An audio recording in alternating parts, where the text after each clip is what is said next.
let's go back and analyze the filial conflict a little more. Neoptolemus has two sets of obligations. The first one is an obligation to the political superiors as Odysseus orders him to lie. Odysseus' characterization is not one-sided, though, because he does recognize that he is asking Neoptolemus to do something quite shameful, as he tells Philoctetes that it is hard to use deceit to establish a filia. Although Neoptolemus is obligated to listen to Odysseus, since he is his commanding superior, he also represents the interests of the polis. This means that the practice of deceit is not dishonorable for Odysseus, because his highest philos is the polis.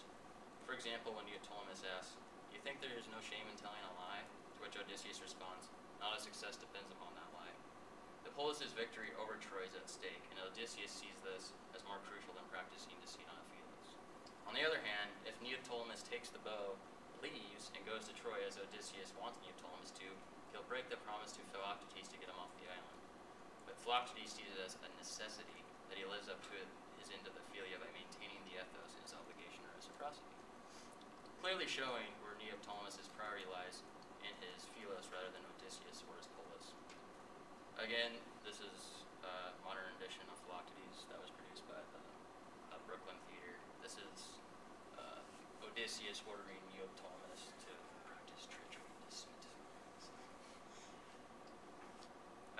Now just switching to a couple of examples when Neoptolemus takes his choice of the philos over the polis. The first one is said when he is given the opportunity to steal the bow. "But while he hears nothing, I see why we have this prize. A bow is in vain, seemingly apart from this one. For his is the crown the god said to acquire him, and is ashamed to boast of unaccomplished deeds with lies." The second one is a part of the dialogue between Neoptolemus and Philoctetes. This is the response Neoptolemus gives when Philoctetes asks if it's his true intent to take him back to Troy. Much necessity, or nagke in the Greek, of these things compels me, and you don't be angry hearing. Again, the key word here is nagke. It is a necessity for him to be a proper philos.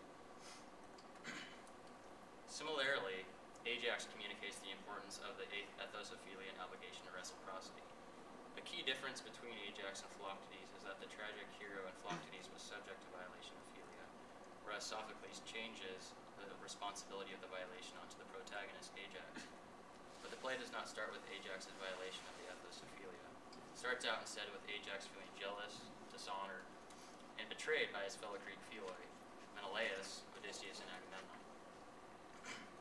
He thinks they plotted against him and awarded the armor of the famous Achilles over himself treacherously. As a result, Ajax attempts to kill Odysseus, Menelaus, and Agamemnon as he feels that he rightly deserved the armor. He is unlucky, however, as Athena curses him and embarrasses him even more by making the targets of his slaughter the sheep that reside nearby. Upon coming out of the madness, Ajax feels nothing but greater shame now that he has both lost the arms of Achilles and failed at his task of killing his enemies. A variety of philoi console him after he foreshadows that he may commit suicide. The strongest voice is probably Tecmessa, who is Ajax's concubine and war booty from the Trojan War. She reminds him that he must live for his son, Eurysakes, a philia that is inherent in the father-son blood-kin relationship. His status in life depends on Ajax. Tecmessa also reminds him that he risks harming their philia as well. If Ajax commits suicide, he will not only harm the ethos of their philia, but fail to live up to the reciprocal relationship.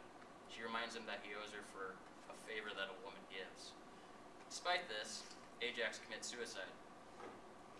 Teucer, the brother of Ajax, attempts to give a proper burial to Ajax, but he is interrupted by both Menelaus and Agamemnon. They both order Teucer not to bury Ajax, but Teucer refuses.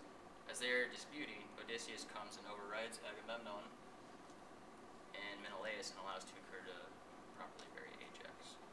And real quickly, the picture here is of Ajax and Achilles laying down their weapons and playing a dice game as philia. So, in order to see how Ajax maintains his obligation of reciprocity to Tecmessa and not damaging the ethos of the relationship or his sons, we need to analyze his suicide a little further. There are two views. On the one hand, we could see Ajax's suicide as dishonorable. He abandons his philos Tecmessa, who has reminded him of the favor she owes him for his services. He he also abandons the inherent philia that is with Urasaki's by leaving him fatherless. Lastly, we can see that he escaped the pain for his own selfish reasons, that he was attempting to leave the dishonor that he had brought upon himself. In this view, Ajax would have taken the advice of his Philae and continued on living despite the large amount of dishonor he was bringing into them. However, the contrasting view, a more critical approach in my opinion, sees Ajax's suicide as honorable. Despite Tecmessa being upset with Ajax, Ajax actually shows better foresight as a philos, an important aspect of the philia. Before he committed suicide, Ajax established his son Eurysakes as his heir. Having done this, his suicide liberates Tecmessa from her slavery, thus fulfilling his obligation to reciprocity and maintaining the ethos of the philia. It also frees Eurysakes from a slavery, as he would have been subjected to the Greeks' wrath if Ajax had not established him as heir.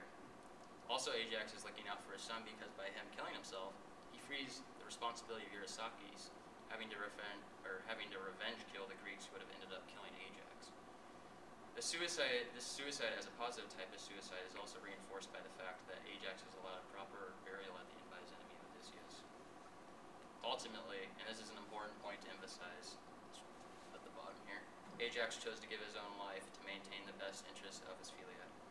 And if you can't tell, because there looks like there's a glare on the picture, it's Ajax killing himself.